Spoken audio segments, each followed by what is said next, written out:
All right. Good morning, everybody. Well, I guess depending on where you are in the world, maybe it's morning where you are. Um, Later this year, November 1st through 3rd, to be exact, in Austin, Texas, we'll host the EntreArchitect Community Annual Meeting.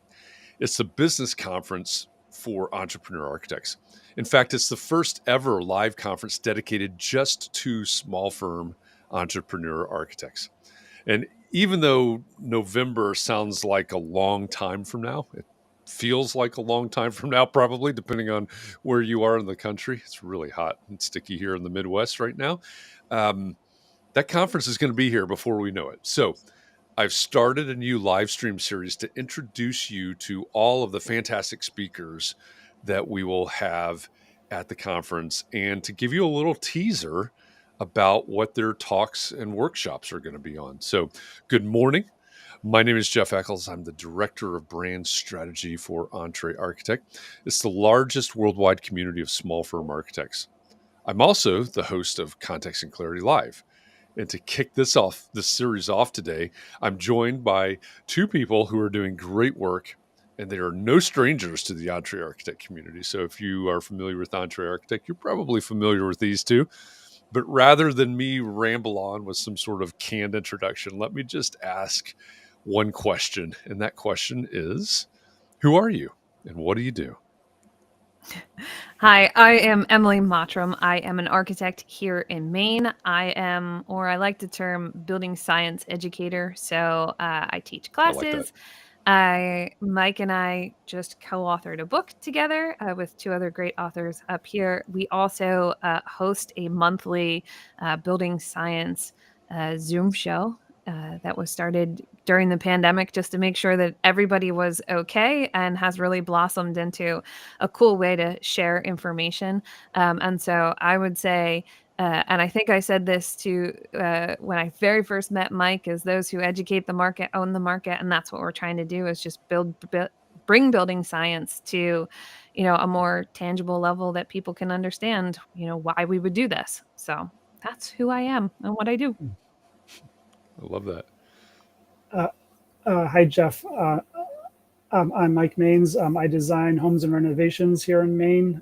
I started out with a degree in engineering, building furniture, and then moved into construction. And then I helped a friend start a panelized passive house business along the way. And but I've been primarily a designer for 15 years now. And yeah, I actually first saw Emily at a conference maybe 10 years ago, and it was actually she was on a panel talking about the Pretty Good House, which was a a a relatively new concept at the time, but she came out with that line: "Those who educate the market own the market." And just it's you have those like experiences in your life where things just sort of like lock in, like, yep, that is an absolute truth, and that that that one made me want to get to know Emily better, and then also just sort of helped clarify my career direction, and yeah, that led to eventually BS and Beer, which is our monthly show, but it's also a collection now of 15 to 20 local groups around mostly the U.S. and with one or two in Australia now, and growing as a way to build local communities and share building science knowledge, because building science is a pretty new field and a lot of uh, people, builders and architects don't understand it. But yeah, so that's what I do. Emily and I live about an hour away from each other, and yeah. Yeah, that's well, and I love that. Those who um, that have that knowledge, those that educate, and that's one of the things that really stands out to me. Like I said in the introduction, the two of you are no strangers to folks in our community, our collective community, the EntreArchitect community, um, and I appreciate what you share about building science. One of the things that comes up, and we'll talk about your book here maybe in a couple of minutes, but one of the questions that I've seen or heard come up is, what's with the pretty good house? Why a pretty good house? don't I want a great house or a good house, or what about this pretty good house? So can you clarify maybe that term for us? Or do you want to try, Emily? Well, so it's funny. We did a book launch last night on BS and beer, and Dan is probably way more elegant about this. So if Mike and I screw this up here, pop over to the YouTube channel and watch that one. But it, it came about when there were a lot of certification programs that were coming out, and people were a little bit frustrated by, some certification programs requiring you to do certain things, but not looking at other things that you might do. And that, not everything in every certification program economically made sense for where you were in the country or where you were with your budget. And it's not, I built a pretty good house. It's but a pretty good house, right? And that's where the difference is, bringing that kind of equity into these situations is that, the answer to your particular, problem solving solution, whatever, may not be to build the best house in the world, right? So, it takes into account that there are so many different ways that you could do it and things that you should think about if you're going to. And that's my takeaway. Anything you want to add to that, Mike? Or yeah, or I think that covers it pretty well. But I guess I'd add that if if you think about the distribution on a curve of quality homes, and just consider performance as one measure of quality, quality of construction and other things, that there are the bleeding edge programs. Emily and I are both passive house people, and I'm interested in all of these really leadership programs that are really pulling the market, or pulling things forward from the bleeding edge. But it leaves those in the middle of the market, which is the vast majority of homes, are code minimum, more or less. So we're just and we usually find if you make energy improvements that go a little above code minimum, it doesn't have to be passive house level. Sometimes passive house does make financial sense, but often it doesn't. And so where do things, basically keep making improvements until they stop making financial sense. And we are focused not just on energy the way passive house is. It's really a more holistic approach, just everything you should be thinking about, because there's code minimum is the worst house you can legally build, which is getting better and better, but it's still, that's the worst you can legally build. And then there's all these other programs, and we're just saying, do a little better. And if you want, you can also call it, if it helps, you can think of it as the pretty darn good house. That helps some people. Yeah, it's pretty darn good, or it comes down to, as you did, Emily. It comes down to the emphasis. Well, that's a pretty good house, or that's a pretty good house. Right. I like Oh that yeah. distinction there. Although we do get a lot of people who misremember the title as the good enough house, and for some reason the good enough house offends us, whereas we like the pretty good house. I don't know. Well, yeah, that's a different term. Yeah, it's not good enough. It's pretty good. There's somehow a comedy skit to come out of this as well, I'm pretty sure. Yeah, it is meant to be, I think, not to make light of how complicated building is, but it should be kind of fun and comical. And if you read the book, there are funny parts and funny sections, and it's meant to, add light to, it's complicated to build. Yeah. So yeah. Well, and this next question, I mean, we could take in different ways, because you're both designing, you're both involved in the construction of homes. You're both involved with the BS and Beer Show. You're both co-authors of the book. So when we think about who you're trying to help, this could be your clients, it could be the audiences, etc. Who ideally are you trying to help? Are you trying to help architects? Are you trying to help homeowners? And I, obviously I know this, yes is the answer, but ideally, who is it that you're trying to help with in any of these aspects of what you're doing? Yeah, or yeah, it is everybody. We had to make a conscious decision early on, just to have sort of our target reader, and we decided, based partly on Sarah Susanka's Not So Big House series, which had the same publisher and editor as we have.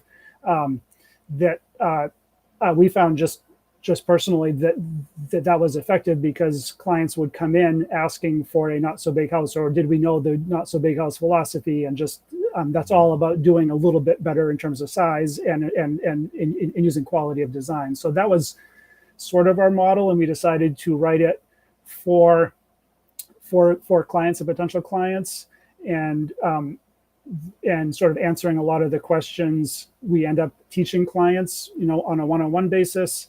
But it's hard to teach a client, 250 pages of information. So it's also what we wish our clients would come to us already knowing, like they've already reached a baseline. But because our goal really is to hopefully change the market a little bit, it's also, there's enough information in there that architects and designers and builders, some will already know most of this stuff, but most people, I think most professionals will learn something or think about things in a different way. And when clients start asking them if they know how to build a pretty good house, then they'll have enough information there to get to another level. There are much more involved books. This is sort of a very broad once over of building science and design and process, but it's we tried to write it for clients primarily. Would you agree, Emily? Yeah. That's interesting. I had not made the connection with the not so big house, but that's an interesting connection. Yeah, Sorry, philosophically I cut sort you of off there. aligned. Yeah.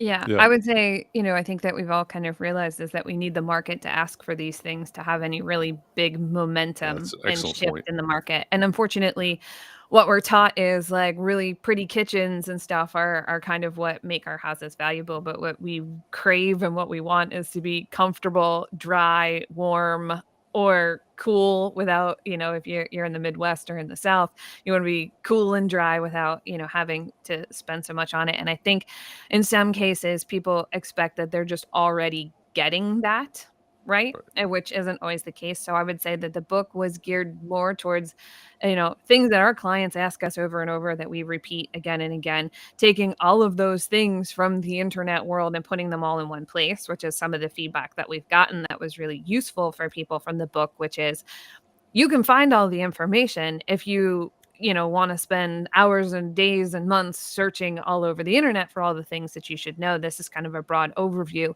which then you can take a deeper dive into the things that you don't know, through other resources as well. But that it's also a great place that I wish this book existed when I became a licensed architect and just got into the field, because I didn't know what I didn't know either, And so I think that this is a great starting place for builders, architects, design professionals, anyone who's young in the field and looking to move the needle because they're interested or passionate about it. It's like, okay, here's all the things you should think about. Now take a deeper dive. Here's where you learn more. And it's a great place to start building your knowledge base. I love that. I love it. So is the building science education the biggest takeaway from the book? It's really, it's kind of a unique book. I mean, not to, yeah, it's you can read it as a building science primer, and I think there's enough there. It's a good baseline of building science knowledge, but it's also just sort of a process book of everything you need to know, from how do you pick a contractor and what do you think about on the site, and what constitutes good design, and how do you verify things at the end. And then it's also, if you want to think of it as a coffee table book, there are 250 images in there, 12 case studies of different projects that meet pretty good house principles. So it's kind of unique in that it does a lot of different things, we think. Yeah. And I would say that it also sort of demystifies this idea of building science. Like when we talk about building science, I think people only think performance, but there are so many things like durability. And, as the number one thing that a contractor doesn't want is a callback, right? So we should first and foremost be building durability into our building. But there are so many materials on the market now that if you switched from doing boards to plywood, years and years ago, you already built building science into your building, right? We just didn't call it that. We were Right. making Right. tighter buildings. And so I think some of what's in the book is just kind of an understanding, as I like to call it, of the sandwich of your building. What's in your sandwich and what do you expect it to do, right? And that's not even necessarily, I mean, it is building science, but it's also just good practice, right? And so thinking through how the physics of your building works too is critically important. Even if you don't think you're interested in building science, if you're using any new products that are on the market that, came out, you're changing the dynamics of your building. So it doesn't take a deep dive into that, and it is not a how-to book. I should be specific. It is a Yeah. Okay. why-to book.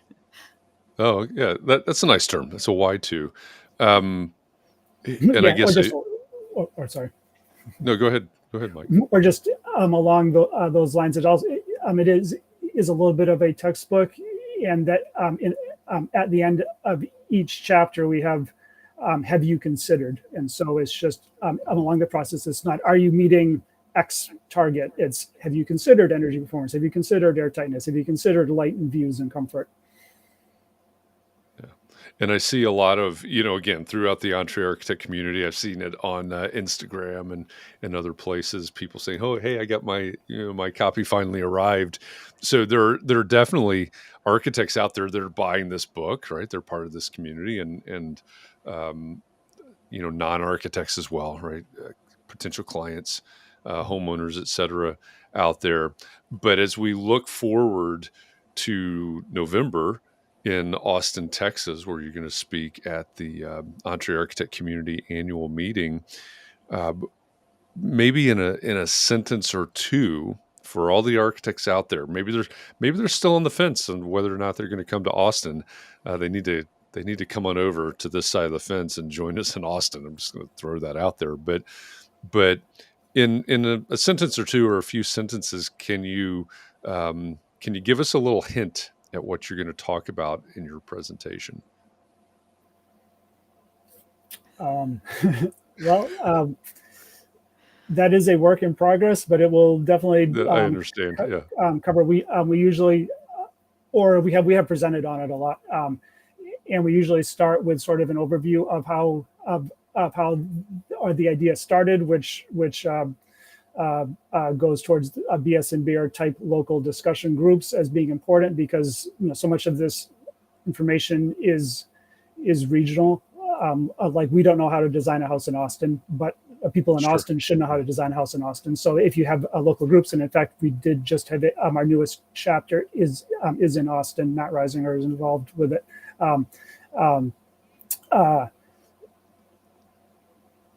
I forgot where I was, but yeah, that's that's where we start, and then just sort of go through sort of the basic tenets. It's not a hard and fast program. We're not lead. I'm not passive about saying you have to do this. It's just sort of a broad overview of the things that we think are important, or that are important to consider when designing a house in 2022. Yeah. And I would just add to that, it's a series of guidelines, and those guidelines, it's not a program, it's not, you don't have to meet any targets, but like the guidelines sort of take you down a road, right? So we would call this, because we've been talking about Pretty Good House for 10, 12 years now, the 2.0 version, which is that we've now discovered that upfront carbon, as Lloyd Alter would put it, is a critical piece, right? So we talk a little bit about that. Like, where did your building materials come from? How were they processed? Where were they manufactured? How to get to the site? And how much did you put into the atmosphere before you even built a building, right? So that's one of the guideline principles. But we also then, on the complete opposite end of that, talk about, well, what's in the materials that you put into the house, and what kind of toxins are we now trapping as we build tighter houses? So there's a series of points that we sort of talk about, and I think we only have a half an hour, so we're gonna introduce probably the topics that are covered in the book, and then potentially be able to have some discussion at lunchtime about it. But yeah, our presentation is more on kind of, we spent years with our local group crowdsourcing ideas, and that's how this book came about. And so Yeah.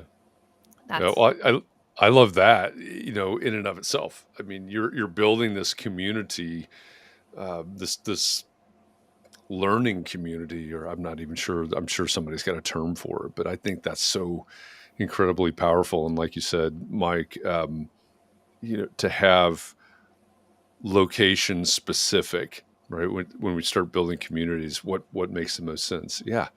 Hey, we got to have one in Austin. We got to have a different one in Maine because I have no idea. I'm not happy with the weather here in Indianapolis. I can't imagine what it is in Austin right now, which is obviously very different than Maine right now as well. So um, I'll look forward to this. Um, you have just met and heard from Emily Mottram and Mike Maines. They're the co-hosts of the BS and Beer Show and the co-authors of Pretty Good House, a guide for creating better homes. They're going to be back here with me on September 21st to give you a more of a preview of their talk. We'll talk more about the talk on September 1st. We're doing this with all of the speakers for the EntreArchitect Community Annual Meeting, just giving you a chance to meet them and then giving you another chance later on before the actual meeting to hear a little bit more about what they're going to talk about at the conference down in Austin, Texas. So Emily and Mike will be talking about how to design and build a pretty darn good house at the EntreArchitect Community Annual Meeting, which will take place in Austin, Texas, November 1st through 3rd. If you are a small firm owner or you aspire to own a small firm, or even if you just work at a small architecture firm, go over to entrearchitect.com/annual meeting. Take those two words and smash them together like they're one. entrearchitect.com/annual meeting for more information about the conference and all of the speakers, including Emily and Mike. And again, this is the first ever live conference dedicated just to small firm entrepreneur architects. So check it out. I promise you won't be disappointed. We've got an incredible lineup. This conference is modeled after some of the best conferences that we have ever attended. That we look back and go, that was a great time. That was a great conference. That's what we're trying to do here with the EntreArchitect Community Annual Meeting. And you'll get to meet Mike, you'll get to meet Emily, and a bunch of other entrepreneur architects. So join us down in Austin, Texas. I'll put the URL at the bottom left of the corner. entrearchitect.com/annual meeting is the place to find all the information and to register and figure out how to get to Austin. Until then, where can we pick up a copy, or where can we order a copy of the book? Wherever books are sold, which is Taunton's code word for Amazon, but really Taunton Press, you can buy it directly from them. Any local bookstore can get it. Right now, I believe they're back ordered. The second printing is due late August, early September. So if you get in soon, you should be able to get one by then. But the first printing went sold out in a week, and the second printing is probably on its way. So that's awesome. Yeah. Well, first of all, congratulations. That's a huge accomplishment, taking all of that and we were talking before we went live, taking all of these things that assembling them into a book and turning it into something tangible. So congratulations on that. That's a huge accomplishment, and thank you for that, because our community needs this. I think our community's clients need this. And I think what you've put out into the world is a really valuable thing. So thank you for that. And of course, thanks for joining me for this conversation today. Appreciate both of you for this. Thanks for having us. Yeah. Thank you, Jeff. Absolutely. And keep up the views. They're awesome. All right. Well, everybody, thank you. Whether you're watching this live or you're watching this on the replay, thanks. Again, go to entrearchitect.com/annual meeting for more information about Mike and about Emily and about the book and everything that's going to go on in Austin, Texas, November 1st through 3rd. And I will be back next week with more introductions to more of the speakers at the EntreArchitect Community Annual Meeting. Until then, have a great weekend, everybody. Thanks.